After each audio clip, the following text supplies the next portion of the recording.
Hello and welcome back to another episode on global economic trends. In today's video, we'll analyze the rise of Brics Brazil, Russia, India, China and South Africa and assess if they really pose a threat to the US dollar's dominance of global finance. The Brics acronym was coined in 2001 by Goldman Sachs economist Jim O'Neill. He predicted these developing economies, with their enormous populations and growth potential, could reshape the global economic order.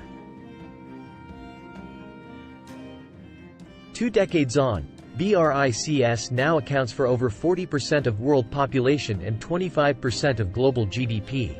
Led by China and India, Brics has achieved remarkable economic progress. According to the World Bank, Brics GDP growth averaged 4.6% over the last 5 years compared to just 2.1% for advanced economies. Rising prosperity fueled by urbanization and an expanding middle class has improved living standards for nearly 3 billion people.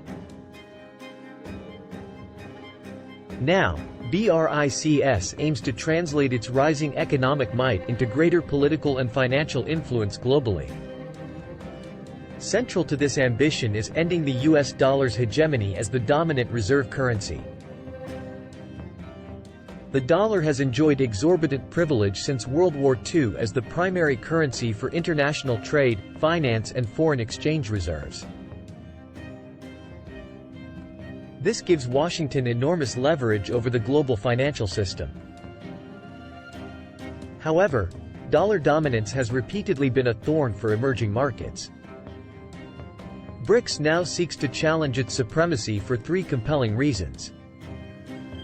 Firstly, insulating themselves from U.S. monetary policies. Whenever the Federal Reserve hikes interest rates or shrinks liquidity, it strengthens the dollar.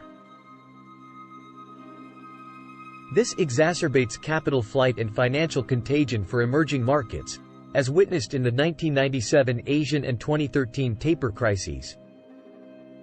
De-dollarization would protect Brics economies from volatility induced by Fed tightening. Secondly, reducing transaction costs and currency risks. Currently, most bilateral trade deals between Brics countries involve invoicing and settlement in dollars.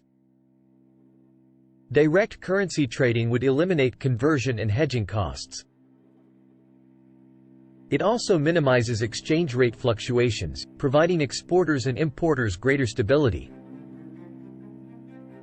Finally, gaining autonomy over their economic destinies. Brics seek greater freedom over policies like interest rates and capital controls without worrying about impact on the dollar. Reducing dollar dependence also decreases vulnerability to unilateral sanctions recently weaponized against countries like Russia. So how is Brics challenging dollar hegemony in practice? Their strategy is unfolding on 3 fronts. Firstly, directly trading with each other in domestic currencies rather than intermediating through the dollar. For instance, over the last 7 years, the share of Chinese-Russian trade settled in rubles and yuan has risen from 10% to over 50%, bypassing dollars completely. Secondly, creating parallel mechanisms to establish dollar-based systems like SWIFT for bank transfers and chips for payments. Russia has developed MIR, China has set up SIPs, while India is working on integrating RuPay and UPI. This reduces reliance on Western financial rails. Thirdly, pooling foreign exchange reserves through bilateral swap lines and the Brics contingent reserve arrangement.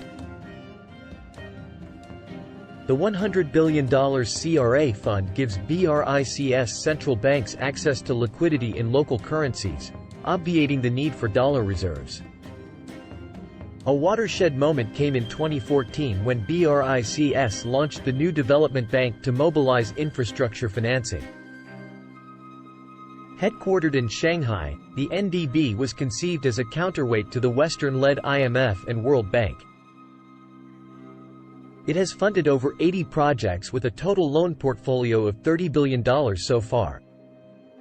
The NDB plans to expand membership and could evolve into a full-fledged monetary institution over time. For de-dollarization to disrupt global finance, China will need to drive the agenda given its outsized weight. Here are 3 ways China is leveraging its economic prowess. Firstly, aggressively internationalizing its currency. China has signed bilateral swap lines with 40-plus central banks, making the yuan available as a reserve asset. It is also promoting use of yuan for trade, investment and tourism. As a result, the yuan now accounts for 2% of global foreign exchange reserves.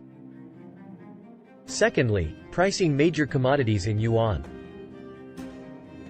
As the world's largest energy importer, China has managed to denominate over 10% of its oil contracts in yuan rather than dollars. It is also pricing precious metals and other resources in the yuan, hoping to create benchmarks. Finally, acquiring hard assets and expanding gold reserves. China has been buying vast amounts of gold and now holds over 2,000 tons, 6th largest in the world. This diversifies its reserves away from dollars. It also directly acquires overseas strategic assets across resources, infrastructure and technology. These efforts have borne fruit. According to the IMF, the US dollar comprised 59% of global foreign exchange reserves in the 4th quarter of 2022.